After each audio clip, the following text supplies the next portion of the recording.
Well, it's 11:30. We'll get going here. Not too many here, but hopefully a few more will stop in. I'm not sure how old the coffee is up there, you can try it and see, but there wasn't a meeting right before this, so I'm not sure if it's yesterday's or where it came from. Our main topic today is going to be on creating, editing, and publishing a video by myself, Tom Kreuzer.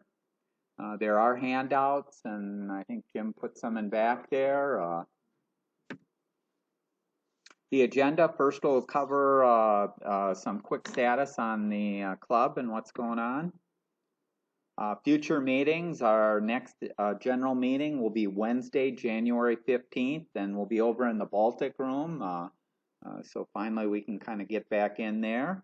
And the main topic then will be on smartphones, tablets, laptops, and desktop trends. And I'll be giving it, and I'll be talking about what each of the different devices does good and what they don't do so good. So kind of nice to have your option of what to use, and most of us are starting to get one of each there. You just have to figure out what's the best device to use and when to use it there. And I'll talk about trends also. The MaxSig actually had their December party yesterday. So unfortunately, it was originally scheduled for this Friday. So if you're planning on going this Friday, it was rescheduled yesterday because of a room conflict. And I don't have the schedule for their January meeting, but usually they're second or third week in January on Friday. So as soon as we have that, that'll be posted out on the website. Our officers, our president is Jim Holman there in front. Vice president is Linda Brown. I don't see Linda. Paul Ebert is our membership secretary. Mike Griffin leads the MaxSig and is our treasurer.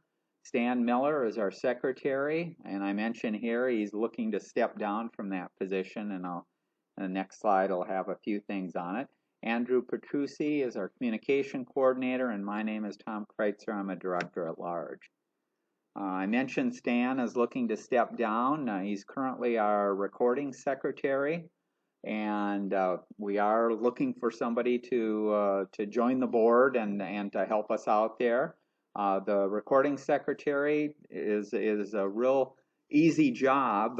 You just attend and take notes at the monthly PCC board meeting. We usually meet the first Monday of the month, 11:30 to 12:30 in this building. And if you can't attend in person, Jim usually has a dial-in, and that meeting is for 1 hour. So your commitment there is 1 hour a month. Out of that meeting, the secretary should be taking minutes and notes of the board meeting, which is usually about a half a page or a page at most. There, it's not like it's very verbose there, but you take the minutes there, publish that within a week of the board meeting, and that may add another hour per month. So we're looking for a time commitment of maybe 2 hours a month for the secretarial duties there. And if you're interested in doing that, you can talk to Jim or talk to myself or any of the other board members, and you can try it out if you want for a little bit. So if you are interested in getting involved with the club and can help us out as secretary, that would be great. The other thing that Stan was doing, in addition to the recording secretary, Stan was one of our organizers or leader for the food events. And if you're not familiar, we do an April sandwich meeting, we have the July picnic, and we just got done with the November pizza meeting. And the tasks for that are order and pick up food and supplies. The club reimburses, so there's no out-of-pocket expenses for anything. And then you coordinate the helpers, because there are, a number of people within the club that help set up, buy pop, do various tasks for these events, but you just have to be the kind of lead person or organizer for that. So if you're interested in helping out with that, again, you can contact Jim or myself or any of the board there. But we're looking to fill some of the things that Stan was doing there. Okay. Members old and new. Paul isn't here, or I don't see him yet, but you can pay your dues and you can give them to Jim there if you want there. Also a reminder, if you are changing your email because you're retiring or changing providers or whatever, make sure and notify us, because that's the way we send out notices for the meeting and renewals and things like that. If you have suggestions for topics, you can email your ideas for topics, talk to any of the board members. We're always looking for people to volunteer to present on hardware or software. And we do have our monthly e-bytes newsletter if you just want to write a few sentences or a whole page there. Out on our website, we have our past meetings, slides, and handouts. So that stuff is out there. Most of the meetings we try and record the screen and the audio. So that'll be out there also. We have a deal section, our monthly newsletter, and the link is on there, and it's also on the handout in the back. We sent out the club survey a few weeks ago, and so far we've gotten 40+ responses. If you haven't responded, if you could take some time and respond by December 21st, we'd appreciate it. We use it to figure out what topics to present, and I cover some of the statistics in presentations that I give, and then I publish a big document that has the trends within the club as far as how we've progressed over the years with both the hardware that we have and how we use our computers and that. So thank you if you've responded, and if you haven't, if you could take time to respond by the 21st. Any club questions before we get to the main topic? Okay, and if you don't have a handout, there are handouts in back. Okay, our main topic today is how to create, edit, and publish a video by myself, Tom Kreuzer. Don't be that person who creates long, boring, and poorly created videos. Everybody hates them. So if you are going to go through the trouble of creating a video, we want to give you some tools to help you create the best that you can there. A good video doesn't magically happen, but is a result of a little bit of skill, a little bit of planning, and the execution. So you end up being the film director and filmographer and everything for your movie. So it does take a little bit of planning in that. Whether it's a 10-second clip or an hour video about a wedding, anything that's worth doing is worth doing right. So hopefully you'll pick up some tips on how things can work there. Okay, let's start out with some, when you're creating the video, some tips on what you can do there. Your smartphone, most of us have a smartphone, your smartphone will work fine for most people for taking your video. Especially if you've got a higher end smartphone, and by higher end I mean if it costs more than $200, $300, you've got a very good phone and camera in your smartphone. Excuse me, my throat's tickling a little. You've got a very good phone, or you've got a very good camera and video camera in there. When you are taking video, you want to be sure that you're taking it with the camera that's pointing out away from your screen. Don't use your selfie camera, because if you use a selfie camera, that's a lower resolution camera, and you're not going to get as good a quality as if you're shooting with your camera that's pointing out there. The number one problem with videos is the lighting. So that should be your number one priority when you're thinking about shooting video. The sun actually is your best light source. On bright sunny days, ideally if you can shoot in the morning or the evening when the light is softer. Midday causes harsh shadows on your subject. So you can see in this little example here, this is just a picture, but picture is the same as video. The video would have shadows here under and around the face and arms and things like that. You have these harsh shadows there. If you must shoot in the middle of the day, try to do it on a cloudy day or find a shady area with softer light so you don't have that direct light. And so you can see kind of the difference in some of these shots where when you get even light, you don't have that shadow effect there. Here's some shadow effects where somebody's under a tree or being covered a little by the tree, but there's also sunlight peeking through, so you have light and dark areas, and that's both very distracting and taking away from what you're shooting there. So you do want to use softer light if possible there. When you're shooting indoors, avoid overhead lighting. Some places just have a light up above, and when you have a light up above, it kind of acts like the sun, where you start getting shadows on the face and stuff like that. And you'll have those unflattering shadows showing up. If you have the option of having several lamps around, use the lamps, and that'll help avoid shadows. And they mean several because if you just have one lamp, then you're going to end up with a shadow on the other side if there's no lighting on this other side. So ideally you have multiple sources of light, and you can see in here they've got multiple sources coming from different angles so that you don't have the shadows in my face and in most of your faces and stuff like that also.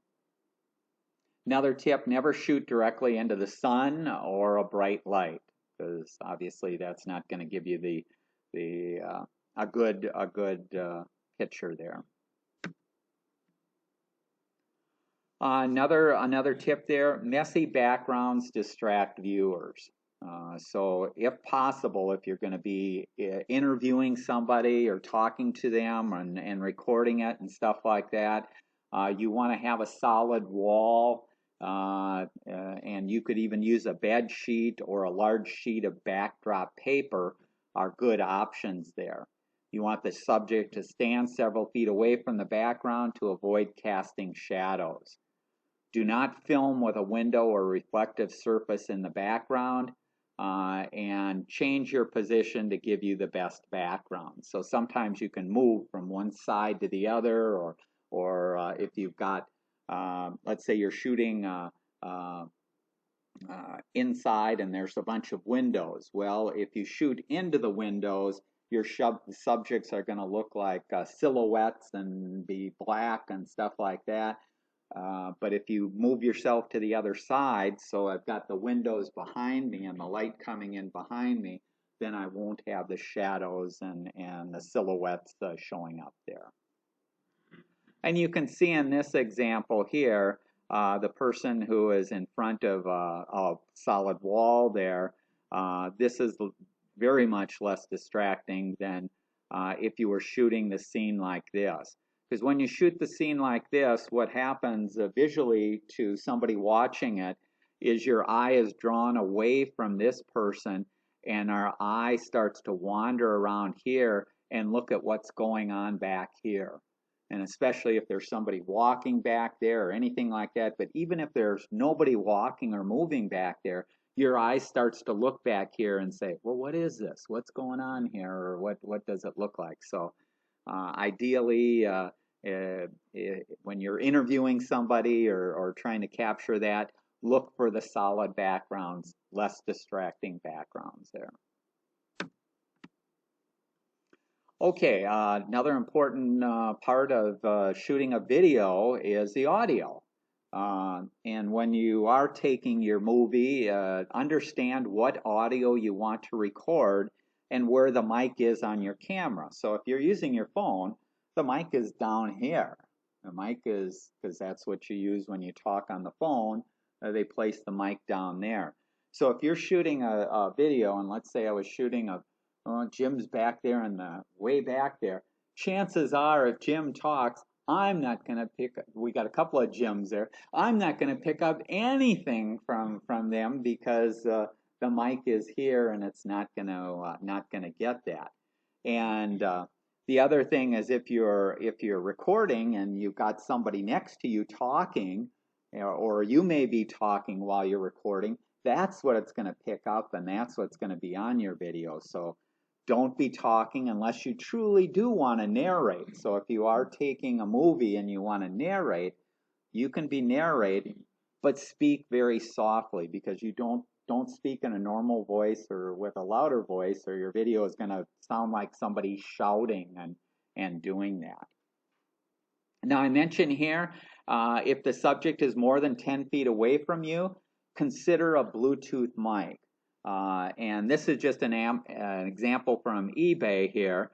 There's a little plug that plugs into a phone or really any video recorder that collects the Bluetooth signal. And this the person would wear, maybe have it in their pocket, and a lapel mic that they could have there. And this goes for 11 bucks, you can buy it for. Now another option that I've actually used is, how many people have wireless Bluetooth earbuds or that? Okay, so about half of you. If your earbuds have the mic in it, which most of them do, you can actually use this as your wireless mic. So if I turn this on and then give it to somebody, let's say I want to shoot a video out here, give it to them out here, the mic is going to come from the mic in here, and I'm going to pick up decent video, not great, I mean decent audio, not great audio, but I'm going to pick that up. So in a pinch, you can use wireless Bluetooth there, turn that on, and when you record your video, it's going to be pulling in the mic from this. So wherever this is, you're going to get the audio from there. Okay. Shaky video can make viewers seasick. So if you are trying to hold it and you're not very steady, and the longer you shoot, certainly the arms can move around in that. You want to use a tripod. So this is an example of a tripod, and this expands out. Expands out. There's smaller tripods. This is an example of a smaller tripod. This is an example of a bracket to hold your cell phone that attaches to the tripod. So this will hold most phones there. You can crank it up, put the phone in, and then crank it down, and it holds the phone steady on the tripod there. So they can be used. A monopod, if you're not familiar, is just a single. Instead of the three, it's just a single. The advantage of the monopod is it's very small to carry, and you can take it with you, a lot easier than a tripod or things like that. So, and the prices vary. You can start getting tripods, well, here's on eBay, under $10. And actually, this is a little more sophisticated little one, but a couple of years ago, I was having people go to the dollar store, because the dollar store had little mini tripods, and they were great, especially for even taking your photos, because you could put the self timer and then take your photos that way, and you could carry this around, fairly easily in a purse or anything there. Okay, another tip, this is the same tip that you hear for photographs, is use the rule of thirds. And that's the most basic principle of composition when you're trying to compose your shot. What do you shoot? Where should you put the subject? What are you doing? And by that, what we're talking about is, imagine that there's a 3x3 grid laying over the field that you're filming. So this is an example here. I'm shooting it this way. There's lines going up and down and lines going horizontally and vertically there. And you have these intersections where they intersect and what the best composition is and instead of placing your subject right in the middle of every shot, so that's what people have a tendency of doing, whether you're taking a photograph or shooting video, is you start putting the person right smack in the middle. Well, that actually isn't the best composition, doesn't look the best, and that you want to start using this rule of thirds. So you should try and place your subject along one of the lines of the grid. So whether it's a line like here or here or here, you know, your sunset or your horizon line should be around one of the lines. You shouldn't have the horizon going through the middle. So there's, when you're composing your shot and trying to center your subjects and stuff like that, use the rule of thirds. The points where they intersect are particularly strong areas of focus. That's where our eyes naturally go. So situate important elements of the video there if you can. You don't have to follow the rule of thirds all the time, but when you're learning about composition and what looks good there, it's a good idea to adhere to it until you learn a few more things. As you gain experience, you'll get better instinct on when to use the rule of thirds and when you can break it. A lot of the phones nowadays and cameras nowadays do have a setting where you can go in and turn on that grid so it shows up on your screen. It's not recorded in your video, but shows up on the screen. So it's an aid to help you figure out where you should be centering things in that. Another common mistake that you see is people are almost always shooting video vertically. So they hold their camera up and down there. And that's okay if the video that you create, people are only going to watch it on a smartphone, because most people know how to easily change the phone. But most of us create a video to share with a wide variety of people. And if you're sharing it with people where they're going to be viewing it on a TV screen, on monitors, on a PC, or a Mac desktop, all of those monitors are horizontal. So what you want to do is you want to be shooting your video horizontally.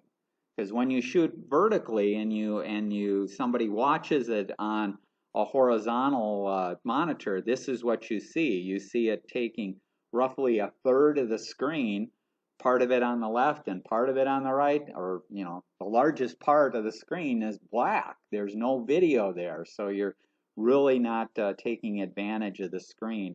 That's why you always want to be shooting horizontally instead of vertically. Before you take a video, ask yourself what you want to communicate by making the video. What you should be trying to do with a video is to tell a story, and stories usually have a beginning, a middle, and an end. An example there is like a birthday. Well, if you were to shoot a birthday, what you can do is the beginning is before the party starts. Maybe you shoot if there's streamers up and there's games out and other things set up for the party. You'd shoot a little video, short video of how the place is set up for the party. Or if you're going to Chuck E. Cheese or someplace, shoot the outside of the building, and you can do a few things there. Then you have the middle scenes that you're shooting, which is the meat of the party. Let's say it's a birthday party, so it's people singing happy birthday, blowing out the candles, things like that. And then the end, that can be showing opening up the presents or the pile of presents that are after you're all done. So now you've got a story. You've got a beginning, a middle, and an end. And that is how you can make really good videos there. You want to shoot short clips and combine them later in editing. Make each clip a little bit longer than you think that you need. So start it a little bit earlier and end it a little bit later than what you think, because most of the phones have a little delay. So when you push record, it actually isn't recording that fraction of a second. It may take it a fraction of a second to up to a couple of seconds for it to start recording. And the same with stopping it. Leave a little at the end, start a little bit early. It's Very easy, and I'll show you how to trim it and get rid of the extra stuff when we edit there.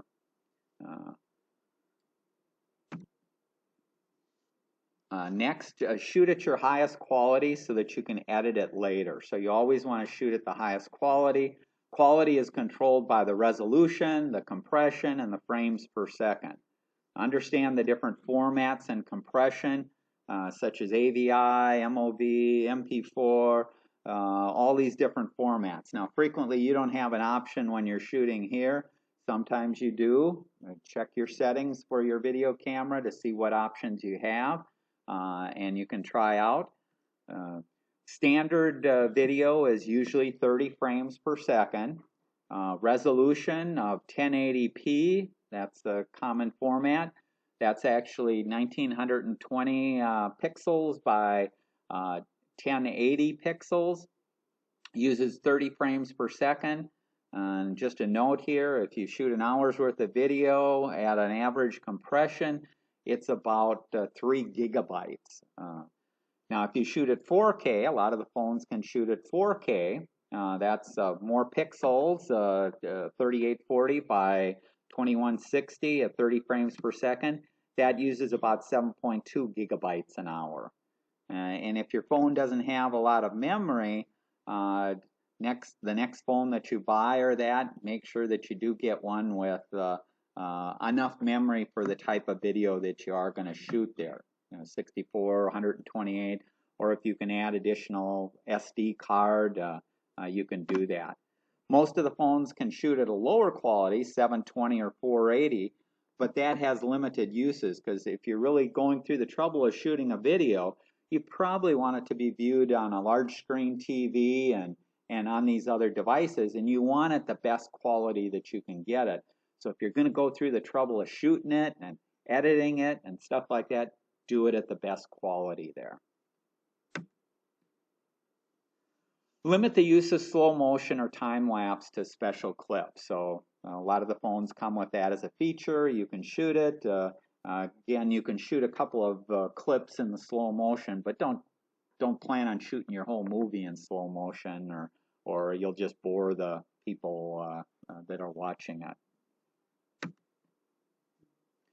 This last tip is watch the TV news and watch movies that you see on TV, or go to the movie theater.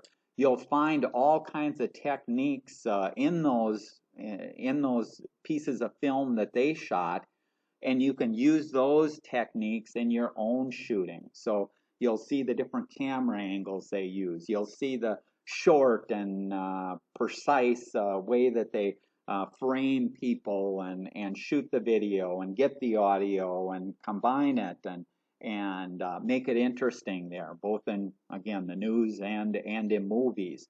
You'll see a movie, rarely do you see a movie keep the camera in the same spot for more than 20 seconds.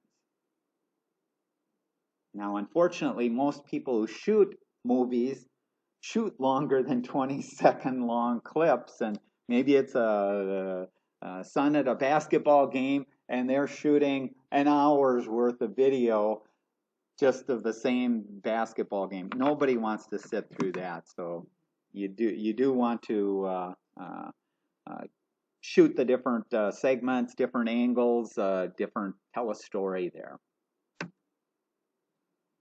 Okay, that was it for creating the video. Tips on creating there. Next, we'll talk about editing. So now that you've shot the video, you want to edit the video. And just like most of us, if you have photos, you do some editing of the photos there. You may be cropping, you may be enhancing them a little bit, doing some things there. You can do the same thing with your video. And a little bit of video editing can turn your raw footage into something great. A few simple edits can usually give you that professional look. You can use free tools like on your phone. All phones, if you can shoot video, do come with a simple editor that'll let you do some things on there. So you have that. Microsoft Windows 10 photo app actually has a video editor in there. or if you have Apple products, the Apple iMovie, both on the phone and on the Macs and stuff like that will work. Or you could use more professional options. There's like Adobe Premiere Pro, Cyberlink Power Director, or Corel Video Studio. And these are packages with advanced features and options there, and they can cost up to $300. What you should use depends on what you actually need to do when you're editing. I recommend that you start with some of these free options and then upgrade when you find that you want to get more sophisticated and are willing to spend a little more time editing and doing some things there. But the free ones will, as you'll see, will let you do almost everything that you want. Personally, my needs are simple. I use the free Microsoft Windows 10 Photos. It's an app for Windows 10. It started shipping, I think, what, year and a half, 2 years ago with one of the upgrades to Windows 10 there. It'll let you trim your videos, so getting rid of the beginning, parts of the beginning or part of the end. It'll let you join multiple videos together. It'll let you add music.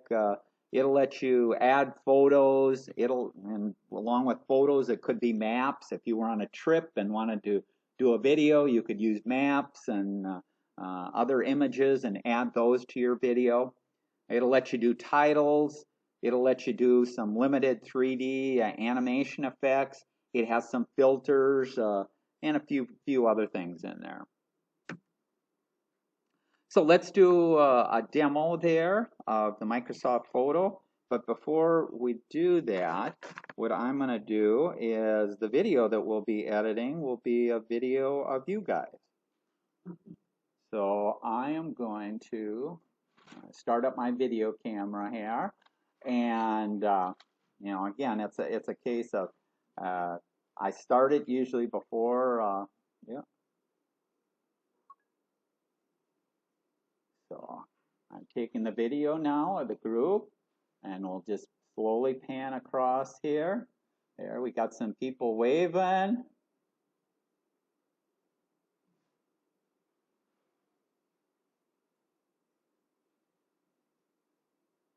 Okay, and I stop it.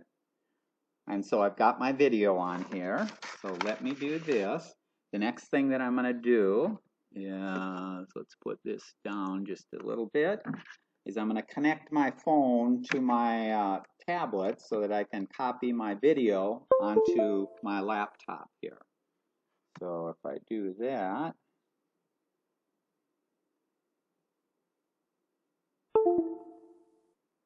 so I went in so I can transfer my files. So this is showing me what's on my phone right now. I can go to my directory on my phone, and it's in the camera. And if I look on here, I have this video, I have this video. So let's take those two videos. I shot one before the meeting too, so I'm going to copy those, and I'm going to put those into a directory I call work.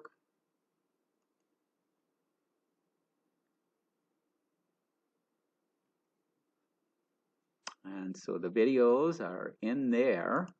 Now what I'm going to do is I'm going to start up the Microsoft Photo application. And the Photo application, if you haven't seen it before, is a little app that is right here.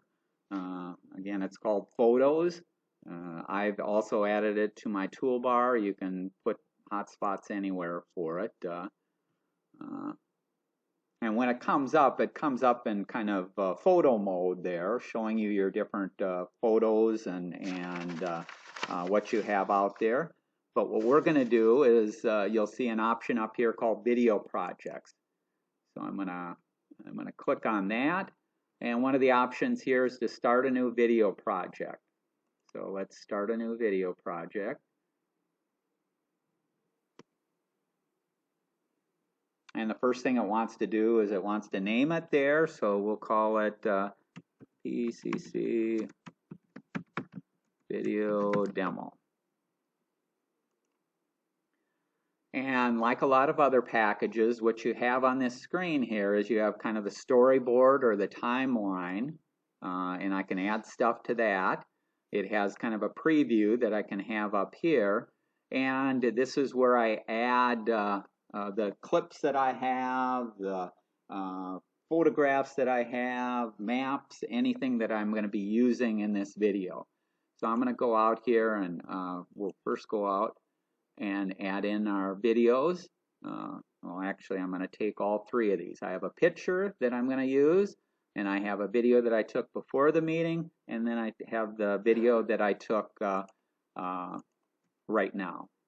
So I'll open all three of those, and now I have those available. And what I can do is I can take, this is a video I shot before the meeting. I can take that and drop it down here on my timeline there. If I want to play it, I can play it here. That's kind of boring. There's not a whole lot there, but I just shot the front here and that. And in this case, if it was a little boring, I don't have to show as much there. I can click on trim here. I can go here.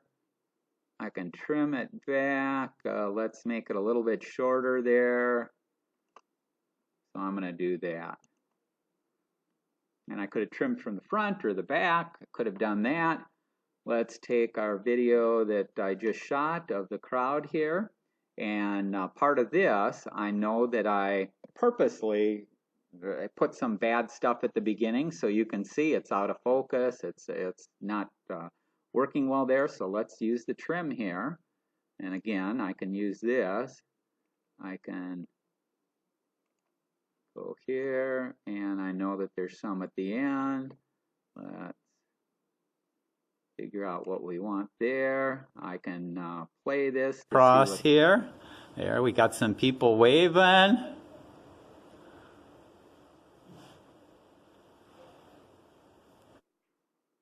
So we've got a little clip there and that. Not a whole lot of action, but you see how easy it was to trim it. That's why I say shoot your camera, turn your camera on early and turn it off after, because it's easy to get rid of those parts at the beginning or the end there.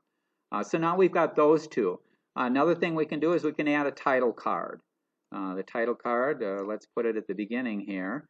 And what we'll do there is, let's go in here and let's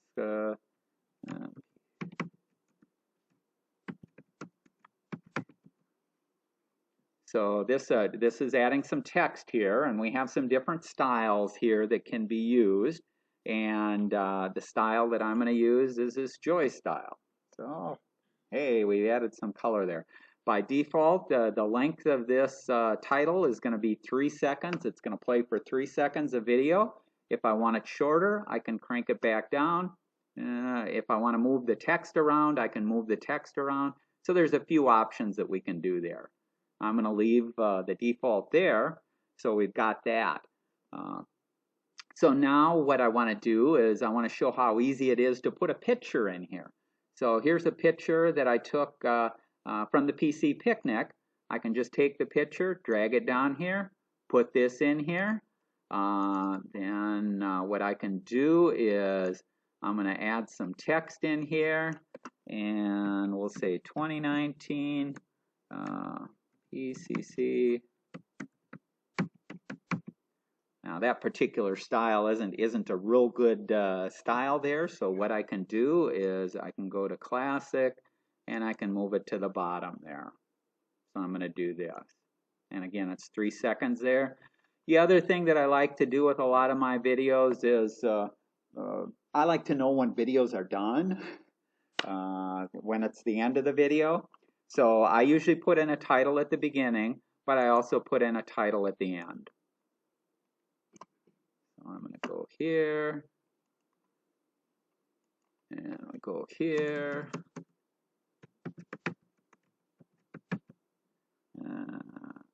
Okay, and there's other styles here just to give you a little idea there. You have a bunch of different different options there that you can use. I'm going to use this love style. And at any time along here, I can go back. So I can go back here and let's play it. There's our demo. There's our clip showing it before the meeting there. Now of the group, and we'll just slowly pan across here. There, we got some people waving.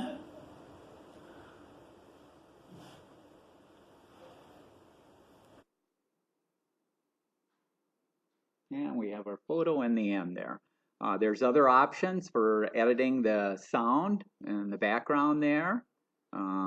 But if everything looks okay here, what I can do is I can say, let's finish the video. Well, we don't have too many options when saving it, just the quality there. We want the highest quality. So you can see this doesn't support 4K. I usually, currently I'm not shooting in 4K, I'm shooting in 1080p. So this, if you want to shoot in 4K, this isn't the package for you. But we're going to export this. And let's put it into our work directory. And when I name stuff, similar, if you've seen my presentations before where I've talked about photographs, I like to date things. So 12, 11, PCC. Let's go back. Meeting demo. So I'm going to call it this name. Save it, export it. Exporting, again, we've got very short clips and stuff like that, so this isn't going to take long. If you shot an hour's worth of video, depending on your PC and stuff like that, it can take an hour to save it or render it, what's called rendering or saving. Because this is short and that, it just takes a few seconds there. And after it saved it, it actually brought it up here and is doing a preview.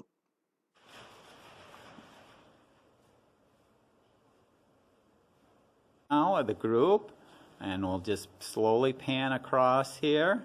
There, we got some people waving. And we don't have to watch the end there. We'll close that. So that's what the editor looks like. Windows. Does anyone currently use the Windows 10 photo editor for their video? Or okay, I mean it's got quite a number of features and is easy to use.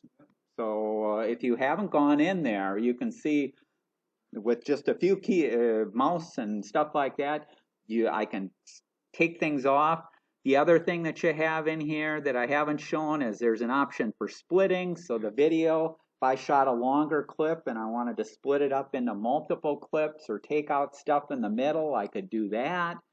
So you can do things like that in there. So again, like I say, quite a few options. The thing that it doesn't have in here is it doesn't let me set transitions between these two videos or that. So the more advanced video editors will let you do more elaborate transitions and things like that. And editing the video here, editing the audio here, all I can do is I can import audio file in there. I'm not seeing it in the timeline and able to record it from within here. So you'd have to use another package or that to record your audio if you're going to narrate or things like that. And then you could add that file in as the background music or that in. So it does have its limitations, but for a free package, it does quite a number of things. What's that? Oh, the 3D effects. Yeah, let's. Oh, I stopped it. Let me pull it up here. So these are some of the effects it can do. It can move the text around, confetti blasts, some things like that. So you could put in some of these as transitions, but I don't really consider these professional transitions. If you wanted to do, if I wanted to use this and use more transitions between scenes, what I'd do is I'd either just take put a title in there. So, maybe you make it a second or 2 seconds, and now you're saying you're going to this shot or you're doing this. But there are a few things in there. Okay. And give it a try. Like I say, it's free, and use it. And if you do run out of, you want to do more, that's where buying a package or upgrading to something with more is going to make sense there. Some anything for both the Ken Burns effect frequently used for when you just have photographs in the video. I haven't found it to be a great slideshow viewer. I mean, there's better programs out there to create slideshows and to do this. This, if you were going to do a few photos, you can do that, and you can have stuff wipe in from the side and that, but it's not as automatic as some of the slideshow viewers. Because even like Picasa will let you do the slideshow, so you could create the slideshow in there and then bring it into here and add it and do some other editing. So again, you can use combinations of things. I mentioned in here some of the edits like trims can be done on your phone. So usually the phone app and stuff like that. Yes, you could trim it and do minimal editing on the phone there. But I find it much easier to do on the laptop or on a desktop. The bigger the monitor that you have, the better, because it's obviously easier to do. And if you're going to be dealing with large video files and stuff like that, you want fast video cards, lots of memory, fast hard drives, and multiple CPUs, because the saving of the file and the rendering and bringing in, if you have large video files of 5 gigabytes or so, it's slow on a basic machine. You want a fast, souped up machine there. I mentioned here renaming your files so that make them easier to organize. The other thing as far as renaming, let me go back here. Oh, I guess I got rid of that. Let me do this.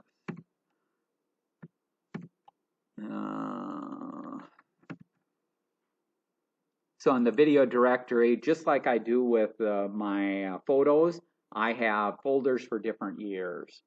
And I keep my videos in the folders for different years. So as you get more and more videos and stuff like that, I have a work folder where I work on stuff. Once I'm done with it, I then put it into years there. That makes it easier for me to monitor. Okay, some editing features we talked a little about already. Trimming the beginning, the end, or cutting out awkward pause or silences in the middle. Most of the packages will let you do that. Joining multiple clips together into one, so that's nice to shoot that beginning and middle and stuff like that. Adding background music or audio narration. Just a reminder here, if you'll be publishing it on the web, you must use royalty-free music. So I had done videos before taking old Super 8s and putting music in the background and songs that I liked. Well, when I uploaded them to YouTube, YouTube gave me a stop because they have automated software that goes through and said, you're using copyrighted material, and I bet you didn't pay a copyright or didn't pay the fee to use the copyrighted material, so that you cannot use that song. There are public domain songs or royalty-free songs that you can use, but they aren't the most current ones or maybe ones that you want. So just be aware of that. YouTube has a number of audio clips that you can put in. So if you do want some background, but make sure that it is the royalty-free, or if you just take an MP3 that you have on your PC and put it in there, you're going to run into the same thing I did. What if your video is of your kids' There's a couple of different ways. If it's not that long, if it's not a direct deal, it's not going to find a match and have a problem. But if you took it off of a CD or took it off of a website, that's where it's going to find it. You know. And if it does find it, there are options both within Microsoft and YouTube even to go in and delete the audio and stuff like that. So you can edit and change the audio or delete it or whatever there. I mentioned the transition between clips, whether it's fade in, fade out, dissolve. The Windows app, the free Windows app doesn't really have that option, and you'll find that in some of the other editors. Most of them will let you add titles, still photographs, maps, and certainly you can use Google search images to find just about anything. So if you were on a trip to Mount Rushmore and you wanted to show your days and where you spent, you can find a map, you can add stuff to the map, and then put the map in the video and stuff like that. But again, what you want to make sure here is make sure if you are using an image that it's not a copyrighted image. So if you are using copyrighted photographs or photographs of celebrities or something that you don't have the right to, you can't do that. The packages vary greatly on what formats they allow you to import or add into your video project. So again, depending on what your camera shoots and things like that, you want to make sure that that matches up.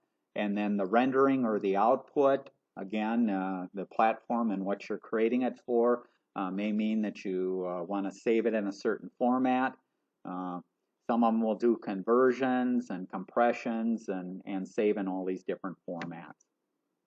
Some of them have more filters and adjusting for the light and the color and fixing some things there. Special effects, again, each of the packages varies with what it supports and how it does it.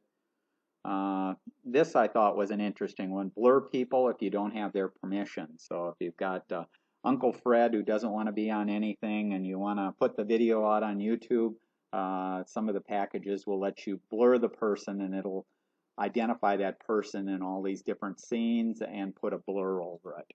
So that I thought was kind of unique. 360-degree VR video, so they are getting more sophisticated to support some of the capabilities of the more advanced cameras, multiple cameras in that. And this is getting even to the more professional where, you know, a movie set may be using multiple cameras and syncing those cameras and being able to choose this angle or this angle or this angle and have your right audio and stuff like that all synced up. That's what some of these more sophisticated packages will do there. Okay, publishing and sharing. I recommend and use YouTube, which is owned by Google. If you're not familiar, Google bought YouTube, so they're closely coupled there. The PC Club, we use YouTube to publish our meetings. So if you've watched any of our meetings, you've actually been watching YouTube videos that I've put up there. I use them because they're usually the best quality. They support the highest quality. They support more formats that you can upload. Once you have it uploaded, you can then post to almost every other thing, like a Facebook, like a Twitter, like any of the other deals, any of the other social media places where you might want to share your video. You get it up into YouTube, and then you can share it from there to these other platforms. YouTube does have a simple editor that lets you edit and do things. Again, I prefer Microsoft Photo, has more options, is faster, things like that. But if there is a simple editor on YouTube, when you upload it, you'll see that you can add metadata or information describing it, which makes it better for somebody searching for the video or looking for stuff. So it's kind of handy. Yes? These editors, do they have anything proprietary to where you set something up and then you go to another editor to do something else and you can't because it's not compatible? Well, they're all proprietary. So what I was doing in Microsoft Photos, I created a project. That project is only visible inside of Microsoft Photo. Once I export it or save it, now I've saved it in a format.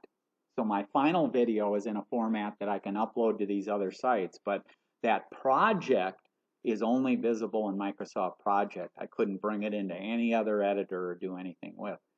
In another package, I typically take those images, those first clips that I shot, and I'd bring those into that package. So you'd start a new project in your new editor if you were to use a new project in a new editor. Okay. But you can search metadata and that. YouTube does have a feature called, well, a feature, it's by standard. YouTube is creates your own channel, and you can add your videos to the channel, and you can have sub-channels, you can have playlists, you can have people comment, and so you can create a dialogue of the videos and stuff like that in there. Security and visibility, by default, when you upload it, you're uploading it as public, which means that anyone can view it, and it'll show up in searches. So if somebody's searching, it'll show up in there. Private, only people with a YouTube account that you define can view it. So it won't show up in searches, only for the people that if I give Jim here access and that, then he can see it and everybody else cannot see it or search for it and find it. Unlisted is the other one. Anyone can, you get a link and anyone with that link can view it, but it does not show up in search results. So this is handy if you don't want the whole world kind of seeing it, but you do want to share it with people that may not have a YouTube account. You can give them the link there. Now, if that person then gives the link to somebody else, that other person can watch it, or anybody else can watch it that has that link. Is that what the PC Club does? The PC Club, I put it out there as public. I don't care who watches it. It's public. Plus, you can search for it. So, I mean, that's the other advantage there. If I put it out as unlisted, somebody searching for 3M PCC isn't going to find any videos for 3M PCC. So I want it found, and I want people to be able to do things. So, publishing, be aware that you can never stop somebody who can view your video from capturing or downloading it. So once you put it out to YouTube or actually any of these other sites, there's nothing preventing anyone from capturing it and viewing it at a later time or whatever there, because there's too many different tools that'll let you download and do stuff with it. I use YouTube because it runs on most devices, and by devices I'm talking about TVs. Every smart TV supports YouTube. All the PCs, if you have a browser, you can get to YouTube. Tablets, there's apps. Phones, your smartphones, there's apps. Smart devices like a Roku or Amazon Fire or an Apple TV, all of those have a YouTube app. So when you publish something out there, that means that anybody on any device is going to be able to get at this. And let's do a quick demo there. Okay.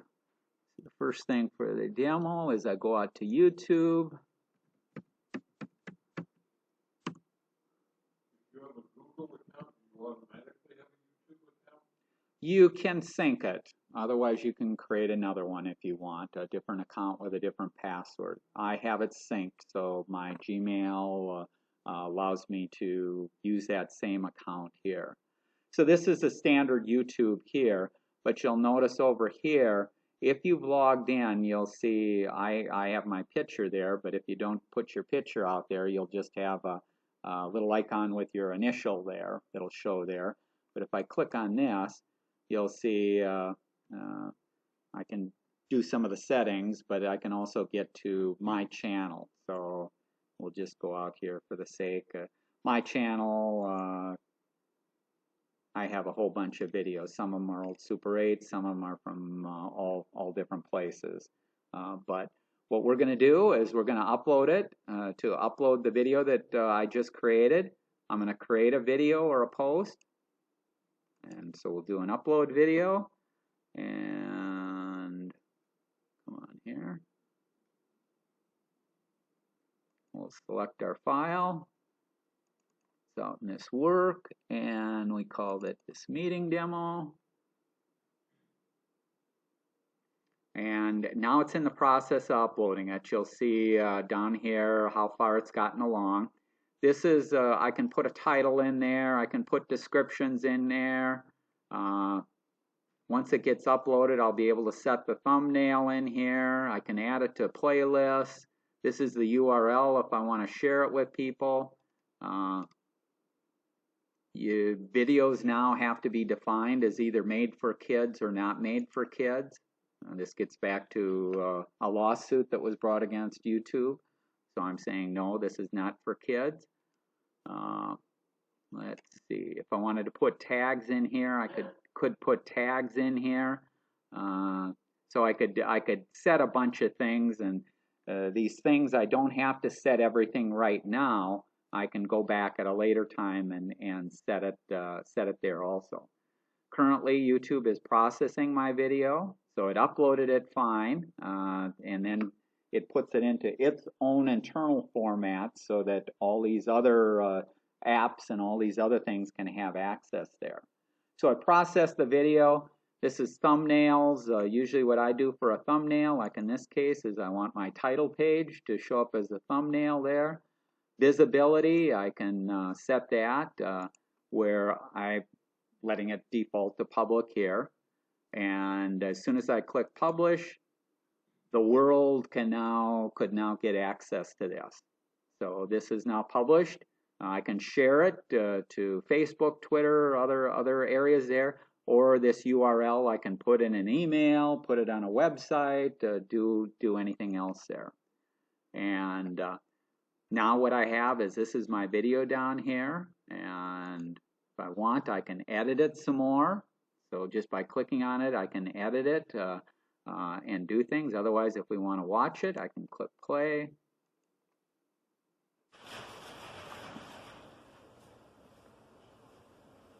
And so we just now of the group, and we'll just slowly pan across here.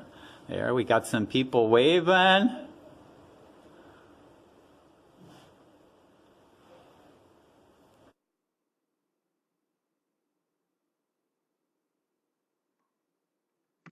And so that's all it is to publishing it. So you can see, yes. What's on the screen right now? Is that your Google account or is that a different account? To use YouTube, you have to have a YouTube account. I chose to link my Gmail account. You can create a separate account and have a different account name and password. Most people use their Gmail account, but you have to have an account. Once you have an account, then I can upload. Then stuff goes on my channel and things like that. You have to pay for YouTube account? No. I can have millions of hours of recording and there's not a cent. Doesn't cost me a cent. There's no charge. In fact, if I could get millions of people to watch this, you have people that obviously publish videos up here. Some of them are making, I think the highest paid one is what, close to $200 million a year they make, because YouTube pays you for every person that views it. But you need tens of thousands, millions of viewers to make any money there. You don't make money by having 100 people or 200 people watch your video. You need thousands of people there. This may be slightly off topic, but do you know a little bit about subscriptions? If someone subscribes to your channel? Yeah, this YouTube allows people to subscribe to your channel. So let's say I'm going to create videos for the family. Members of the family can subscribe to my channel. That way, when I upload a new video, they get a notification that says Tom's added a new video, similar to Netflix or anything anywhere else, saying we've got new videos out there for you. Click the little bell. After you subscribe, there's a notification. Right. Is So. there anything negative with that subscribing? You can unsubscribe at any time that you want. So it's up to you. I mean, I find people out there that I enjoy watching their videos, so I'll subscribe to their stuff. And if somebody else wants to be kept up to date whenever there's a new PC Club one, if they subscribe to the PC Clubs, they'll get notified. Yes, Jim and back.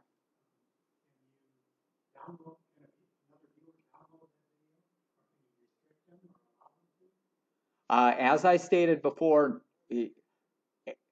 given the tools that are available out there, anyone can download anything, and you cannot restrict them, because right now I'm recording the screen for this meeting, so that means I don't care if YouTube said I can't download it. There's no menu that says download, but I'm recording the entire screen. So if I play a video, it's recording that entire screen. So there's no way to stop it.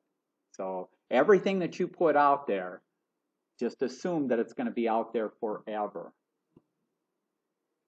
Okay.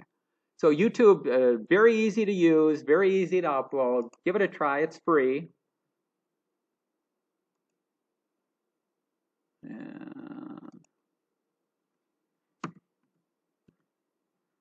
Your upload time will depend on your upload speed. So like when I upload the PC Club is roughly an hour in length video. When I upload it at home, I believe it's in processing, it's probably a good hour. So, you know, ours went fast just because we had a short clip. Doesn't take that long, but be prepared. And upload speeds, again, are different than your download speed. So people will go, I've got 40 megabyte per second download, and this file should be up there in 2 seconds. Well, that's your download speed. Your upload speed is usually about 20 times slower than what your download speed. So right away, that's going to be a lot slower, and this stuff just takes time. Just be prepared for that. You can edit data about the clip. That's where I was talking about, you know, the metadata there. So listed below are some of the options to share that I don't recommend. Sending a text message. So people will send a text message with a video in. Well, that has a limit of 3.5 minutes, and the quality is cut back, so don't do it. Again, any video worth doing, put it up on YouTube if it's worth doing, edit it right, do the right thing. Then you can send them a link in the text message, and they can view it fine. Google Photos, if you already have Google Photos on your phone, it's already being backed up to Google Photos, both your video and your photos, but I don't use the sharing within there. YouTube has a lot more capabilities and that. Shared drives, you can put stuff up on Google Drive, Microsoft OneDrive, or Dropbox. You could upload your video files, but again, use YouTube and share it with a link. Facebook, you could put it up to Facebook. It has limits. It only does 600 pixels wide, so if you want it to look good on a TV or on a monitor, it's not going to look. It's never going to look good on a TV and a monitor. Not like YouTube can look. And Facebook, most of the smart TVs don't have a Facebook app, so you couldn't even watch it without having another streamer or cast it or some other way there. Facebook Messenger, 240-minute limit. Instagram, 60-second limit. Twitter, 140-second limit. TikTok, a 60-second limit. And some of these TikTok people go, well, it's TikTok and it's going to disappear, so I'm safe. You know, Jim's deal about I'm safe. Nobody is ever going to see it except when I sent it to them. Wrong. Because again, if I'm watching, let's say Jim sent me a video there and I really like it, I can capture it with free tools. And actually, I've got a ton of tools on here that I can use. And once I have it, I can redistribute it anywhere I want. Because again, I have the format in that. I mentioned in here at the end, this is from PC Magazine. If you are looking for more advanced software, they do a review of some of the best video editing, so you can take a look at that. Cool. I missed the last slide. Any questions? Yeah, we'll get Shimon back there. Another question. Yep. Number one tip, Yep. clean your land. Yes, that is especially on cameras. If you've been putting it in and out of your pocket, chances are it's dirty. So don't worry about the viewer, but certainly, like Jim says, clean that lens, because if you've got a dirty lens, you're going to have soft focus, and you probably don't want soft focus in there. Any other questions or comments? Yeah. I got a professional face, so is there a chance that I can sue you because you put my face up without my permission? You can try and sue me, but what you'll find with most of it is if you're out in a public space, I can take a picture, I can take a video, and there's nothing you can do about it. The other question I have is it If you were in your house and I was shooting into your house, that's where the police could come or somebody could come. years ago they had Jay Leno did jaywalking and he interviewed people. That's a different They said situation. some stupid things. I mean, you know. That's a different situation. What you run into there with some of the copyright and stuff like that is if I'm making money off of it, then it goes into a different category. But if I'm not making money off of it, so I took a picture of you or I took a video of you and I posted it up, YouTube's not paying me anything, I'm not selling it to America's Funniest Home Videos or anything like that, then somebody can't sue me. But if I have let's say a basketball game and I shoot it and a kid does a really good thing and I want to send it to America's Funniest Video, if I don't get written signatures, release forms, they're called release forms for either the photo or the video, that I can get sued. And so that's where the blurring of the face or the blurring or cutting out you'll see in some videos, that's what happens because they couldn't get permission from the people, so they had to blur it. And I think Jim had a comment there. Yeah, you mentioned shooting in someone's house. That recently was thrown out in court. If you are on public property and you like a road or sidewalk and you shoot into someone's house and their video, they cannot sue you if you publish that unless you sell that video. Yeah. Or that picture. It's the making money from it where legally you get in trouble and can get sued and that. But otherwise, if you're not, otherwise it'd be difficult to take a picture anywhere. So you're in Washington, you're visiting the museums. Well, what do? Everybody get out of here. I want to take a picture of this, this way. You can't do it. Yeah, the other Jim. If you're taking pictures in school, if you're doing a public Christmas program, you're probably okay. But if you're in the classroom where say birthday party, and you're doing grandchildren, be cautious about who you take pictures of, because some parents have told the office, and rightly so, that they do not want their children's pictures published anywhere, and they have a right to restrict the publication of it. When I taught a yearbook class, we had to get permission from the office. Some parents didn't want their children even in the yearbook class or in the yearbook, even though their pictures were available. So be careful and check with the office before you take pictures in a classroom, more private situation. Yeah, so, or friends at home or stuff like that. School is not a public, classroom is not a public place. Yeah, they differentiate between public spaces. So if you're out on the street or you can view it from the street, that's a different thing. Or even at a playground, that's different than in a school or a basketball game or things like that. Certainly, the Timberwolves don't want you taking pictures and will take you to court if you take pictures and then profit there. Yes. Last meeting you had, you showed Christmas things you can buy, one of which is like the doorbell of a Ring camera, yeah. Wise Yep. camera. Can you put the Wise camera info up because it was outside your home, even though it's my Yes, you property? can, and you do see people publishing stuff, especially porch thieves or the porch pirates when they get a package stole. Uh, Either the site will let you publish it, or people will take the video and then upload it to YouTube and then share that link on, let's say, a neighborhood board or a Facebook board and share that. And yes, you aren't going to get in trouble there. You'll have some people comment back of, why are you showing us? This is an invasion of privacy. No, this is my property. You came onto my property. This is a public area outside my house. I have the right to show that. It goes back to private public.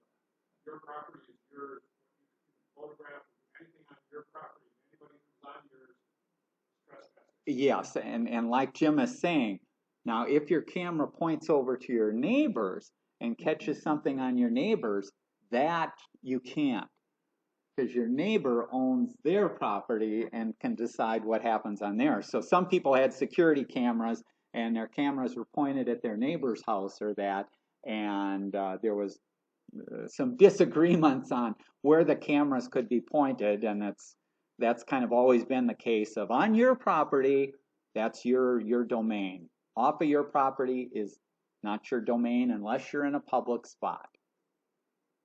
Okay, any other questions? Yep. Two more questions. One, burglar comes into my house, but I got a video on. It's a private house. I'm allowed to put that up.